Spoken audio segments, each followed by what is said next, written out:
Now, I want to sort of ask your opinion on this. I mean, I know that, you are the owner-in-chief of Axiom Esports, the GSTL champions, along with Team Acer. And I bring this up not just as a nod to you, but in a little bit I want to ask about the practice for players who've had long breaks. Our first player up in the top left-hand corner, the player who had to take months away from the game due to injury. She's back. She's considered the best foreigner. It is Acer Scarlett.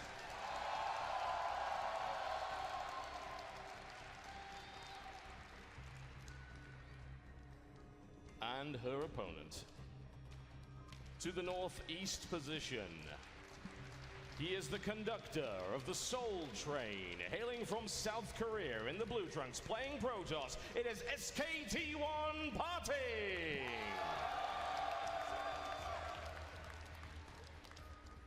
So me and John was talking a little bit about, you've got the experience to see, from the owner level what a team is like and what the training regimens do for players, mental state, for their skill. Scarlett just took a long break. Yeah. Due to carpal tunnel, radial tunnel, whatever it may have been. What happens when a player is coming back into the game? Do you expect a sense of refreshment and eager excitement, or is it that huge mental hurdle to just get back to what your skill level was? In my experience, there's not that much of a mental hurdle. It's more of a physical, mechanical. Getting back on the bike and just getting back into StarCraft 2 on a mental level, especially after a long period of refreshment, assuming that it was something that you took voluntarily and you weren't forced into, usually is fine. And we've seen that with, say, players like Crank, who frequently has to take breaks due to neck injuries, and of course Scarlett, who took a long break there as well. But you do have that momentary dip, which can last between anywhere maybe like a week or sometimes more than a month, where your mechanics are just not quite up to scratch, and sometimes the frustration starts to kick in as players believe that they're already trying to play catch-up to someone that's running slightly faster than they are, and they're never going to quite get there. Yeah, and I mean, that's the sort of hurdle that I worry about for Scarlett. Well, Scarlett easily plants down the hatch, no problem, even gets a few probe shots down. Now, of course, we're asking online who they think will win this series. Now, that's kind of interesting, because it's not who do you want to win this series, it's just who will win. And it's overwhelmingly in the favor of Scarlett. I mean, I just feel like people's confidence in PartinG is diminished so drastically, because, I mean, he was the king of the world at the end of 2012. He really was. And then he just disappeared. Yeah, maybe it's when he dropped a map to Combat EX that everything went wrong for him. A sour turning point in the career of many players. Well, whatever the case, the confidence in Scarlett is, of course, a very refreshing thing to see there. Ooh, hello. Speaking of confidence, going straight for the very dangerous gold base quite early on there, as you can see. Yeah, I do like that fast gold style. I mean, fast gold, basically always going to be a reasonable choice for Zerg, because you expect to be able to mine out before the Protoss can really apply pressure. Exactly, especially when he's going for that kind of forge style there, and he doesn't necessarily have probes out on the map to cannon, and it's gotten to the point where that wouldn't work out so well for him anyway. So you have the more old style of Protoss against Zerg, where you take your expansion quite quickly and then you kind of lock yourself in the base for a while, and behind closed doors, behind that iron curtain, you try and figure out what kind of technology is going to be coming your way. But at this point in time, there's really not...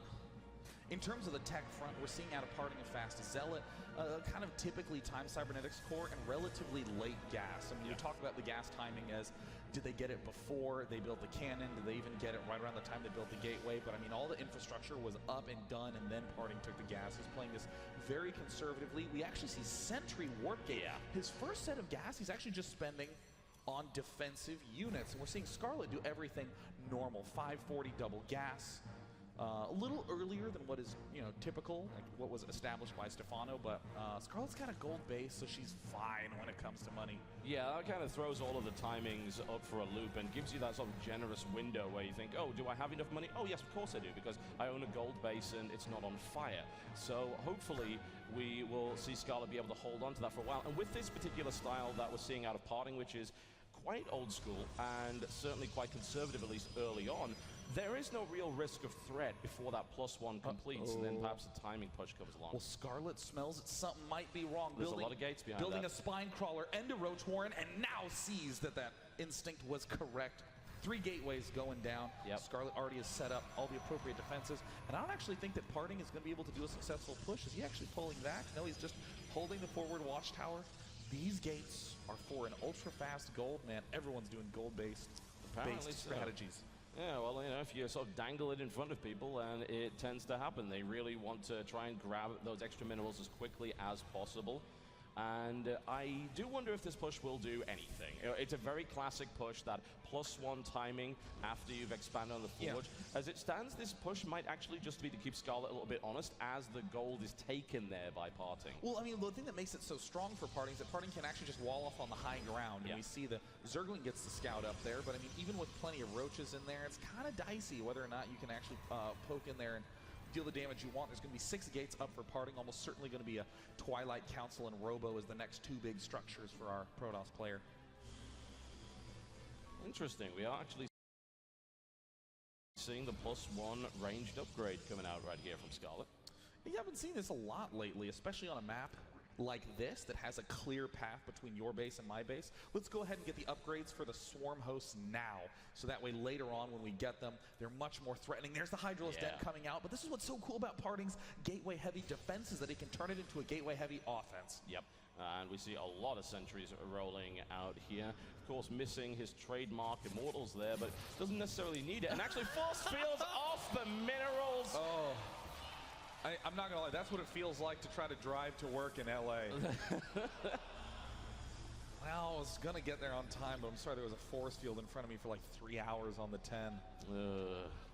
Well, there's the blink coming up, but it's blink before Robo. This indicates a massive swing, and would not be surprised to see 4 more gateways go down right now. Yeah, I mean, he would need to power up his Stalker count pretty quickly, pretty significantly in order to actually make that work, and doesn't quite have, well, any really on the field, just warps in a couple there, and doesn't really have enough gateways to build up a large enough army. But there, as you say, are the 2 more gateways, and on the other hand, we're seeing Hydra Speed along with the Spire coming down right here for Scarlett. Yeah, I mean, this is a difficult spot, because right now what Protoss is saying is one of the killer mid-game pushes is just massive blinks to that was an unexpected slip up right there from PartinG to lose that mothership core. Yeah, that's going to be the opposite of good in this situation. Yeah, I mean, it had a decent amount of energy left on it, even after throwing down the Time Warp. It's not what you want. There are some circumstances where you want to sacrifice that mothership core when it's very low on energy. That was really the exact opposite of low on energy. I mean, right now what we're going to see out of Protoss is a maxed Stalker Blink army trying to just end the game immediately. I mean, Roach Hydra generally beats this because you have more Roach Hydra, but with both players at gold, we're going to see that PartinG can snap his way up to max very, very quickly. I mean, he's only at 108 supply right now, but with 10 gateways going down, that's 20 supply per warp in cycle. That's 20 supply every 30 seconds getting dumped in to Stalkers. But Scarlett has a great read, building Zerglings and a +1 attack. I do wonder what she's going to be doing with this Spire. Obviously, she already has +1 range attack. She's got +1 melee as well, adding the Mutas in there. Really? With that's a little curious. I mean, she is building 10, which is a decent number, don't get me wrong there. I mean, the problem is that this attack is coming at a really nice time. +2's almost finished. Scarlett's going to continue to try to do more and more counterattacks and just keep her opponent back. Well, let's see if she's able to do that, because once PartinG gets on the rails, it is difficult to stop him from making it into the station. We're seeing a decent army from PartinG pushing across the map. There's the Mutalisk harassment going across the top of the map, just exploiting that sort of close-by air distance with that huge void in the center here. All right, here we go. We have a Time Warp coming on, but that wasn't really the best Time Warp in the world. Didn't do all that much. In comes the Mutalisk harassment right here. Mutalisk harassment swinging in, counterattack with the Roach Hydra. I mean, we knew counterattacks were going to be a big threat, but not along these pathways. It looks like PartinG is going to be able to get the better of this very tiny engagement, but Muta swing into the undefended main. What is PartinG's answer going to be? Does he attack? Does he decide to pull back and defend? Is he going to do both here? Well, we'll see if he can pull that off. He doesn't want to split his force up too much here. He does have a good amount of ability with those Blink Stalkers. He may be able to come back, but the Mutas have done significant damage, which is quite surprising considering there weren't that many of them. There's an aggressive Blink out right there. Try and pick up a couple more Hydralisks. The third. The gold expansion's taking some hits, and it looks like the Ling Roach and the Hydras are pushing back the Stalkers. Lings are on the Stalkers right now. The Hydra's damage coming in, the Mutalisks coming in to support as well. I think there are too many Blink Stalkers really to go for this. I'll take significant damage, but I may be wrong. In come the Lings on the ground, and PartinG pushed into a retreat here. As Scarlett was able to get so many bases so quickly, and now we're seeing PartinG step into the natural expansion of Scarlett, who's continuing to inject, who's taking down the gold, and everything for Scarlett is in a full-out retreat. If Scarlett can crush this attack, there is no doubt that she is going to be in prime position to win game number 1. Well, with the army split up here from PartinG, this could be a dice situation when he goes in right there. Mothership core's down. No recall can happen. A time warp is going to be the choice for PartinG, but he's storming in with more Stalkers. The 10 gateways down, easily allowing PartinG to replenish all these Stalkers. And right now, Paramutalisks in the main base are ripping down more and more workers. It's nice to be able to get a little bit of harassment in from time to time there, but that was not a good defense, and those Stalkers are not going anywhere, and they're, of course, going to be taking yet more kills. Quick blink out there just to make sure the Mutalisks can't pick those off. Another Spire is being rebuilt elsewhere here as PartinG continues to hammer home, and the harassment goes on the other side of the map as well. It looks like what Scarlett's saying is, I've killed your gold. I have a gold up of my own. I can easily stockpile enough cash to flood spines at the gold base. And new bases elsewhere. Scarlett's going for the base trade. And that might not necessarily be the best of ideas. She is losing some Mutalisks here, but there aren't enough Blink Stalkers to actually take that out. But once that Muta count gets low enough, it will be very, very easy to deal with. Indeed, there's still a huge amount of Blink Stalkers left on the map right here from PartinG, and that gold base is going to be mined out very soon. Oh gosh, looks like the main base is falling down for Scarlett. Scarlett does have 2K in the bank. We're seeing the probes run to try to meet and greet with the Blink Stalkers there, and that is going to shut down this counter aggression for Scarlett for now. Scarlett is running very low on main bases though. Yeah, she is not exactly flush with them right now, and her main base is covered in Blink Stalkers at this point. There really is no way for her to get enough units out to make this happen. She does still have an economy behind this, but not a huge amount. That is almost mined out. She's also losing tech structures. I know, and with the 2K in the bank, could have easily been a huge swath of spine crawlers to defend a key location, but right now Scarlett is essentially all in on just mutas. 30 drones and 9 mutas is it for the army of Scarlett, who's just now rebuilding the spawning pool. Oof. Yeah, could have definitely had one of those earlier and actually started to build up that Ling count. It may have been enough, along with the Mutalisks, to actually deal with a large count of Blink Stalkers. And we could end up in this really awkward situation that sometimes happens in Zerg versus Protoss, where the Protoss player is unwilling to split up his Blink Stalkers, and the Zerg is unwilling to engage. And it's this very awkward stalemate. But Scarlett continues to be aggressive, loses a Mutalisk in the process. Not really something you can afford to do, even with a decent bank. And she's already burned through most of her gas at this point. And we are seeing, though, that the bottom right is the key location space for Scarlett at this point in time. It's very rare that we're going to have PartinG scout that quickly. Scarlett can relatively easily flood spines there to keep it alive while still stockpiling more mutas. But does Scarlett want to spend all that cash building the spines? Uh-oh. PartinG's getting caught a little bit out of position here, and I think that this might be an engagement that Scarlett needed.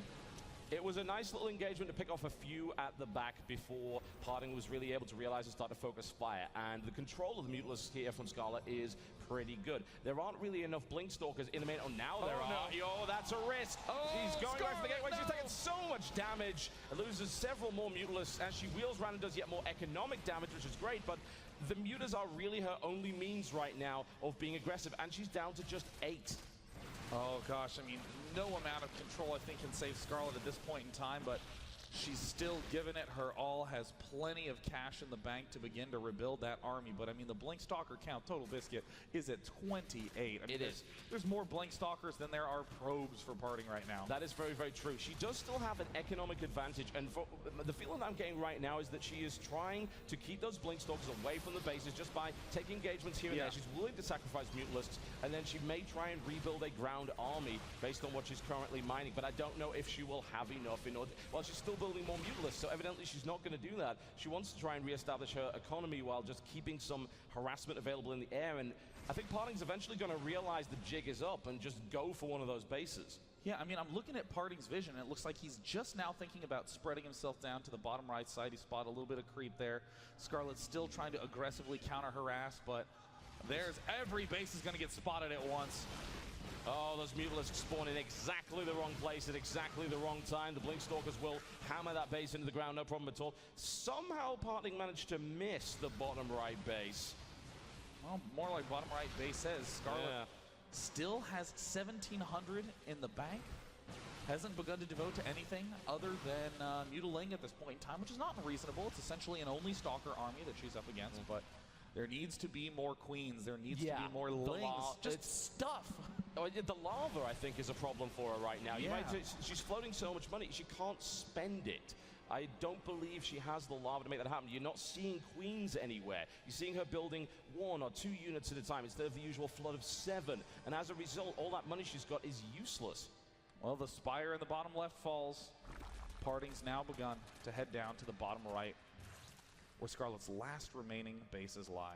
Yeah, unfortunately, I don't think there's enough of that base to even think about defending it at this point. And it is going to be fairly inevitable with 28 army supply versus 84 for the Protoss.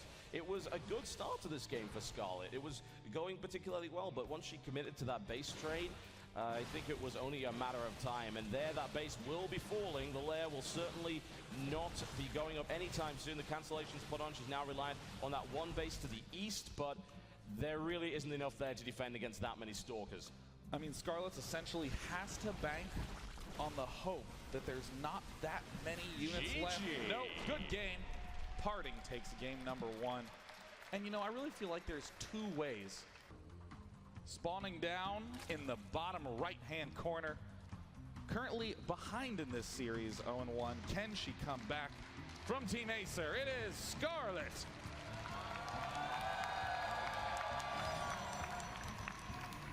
Versus her opponent, who is putting up quite the fight so far.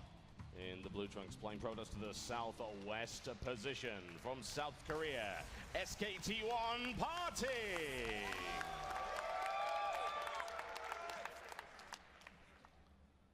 You know, I feel like Scarlett's strength is definitely her fundamentals. It's definitely her ability to spread creep, continue injecting, to have played a practiced build and to execute a practiced situation flawlessly. But when things begin to get hectic, that's where I really feel like PartinG shines and where Scarlett lacks. I mean, PartinG used to be the straight build order, you know, just followed it like a Lego guide or something. Yeah. Well, it helped that the build won 99% of the time, so why would you not, you know? You know, there are out there who are like, I like variety. I like to win with different strategies. And PartinG's like, nah, I just like to win. I'm just going to win standardly every time. Yeah, I'm going to keep doing this strategy, and you're going to keep not being able to counter it, and it's just going to get worse and worse for you over time. And he is saying that he does have the Mach 2 of that particular build. I'm looking forward to hopefully seeing that. Yeah. But I mean, even before then, PartinG showing his incredible late game management. Just fantastic. I mean, in this position, the one base play is already up for PartinG. And he's does have 2 in gas, so it could be pretty standard 1 gate expand. Yeah, I certainly think so.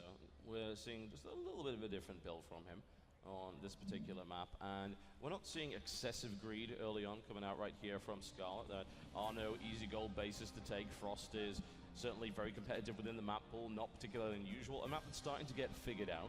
Yeah. So I think we will probably see Scarlett play better on this map, I feel, because you were talking about the idea that Scarlett's fundamentals and actual practiced dealing with situations is fantastic, which I absolutely agree with. And the decision-making of PartinG seems to be stronger in this wonky base trade situation on an unfamiliar map.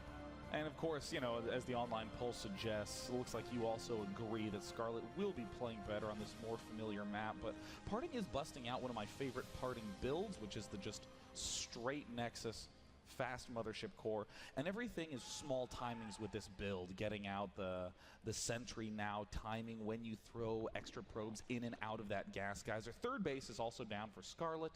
No additional geysers for Scarlett yet. Just going to be going for a standard macro opening, but this is an interesting timing.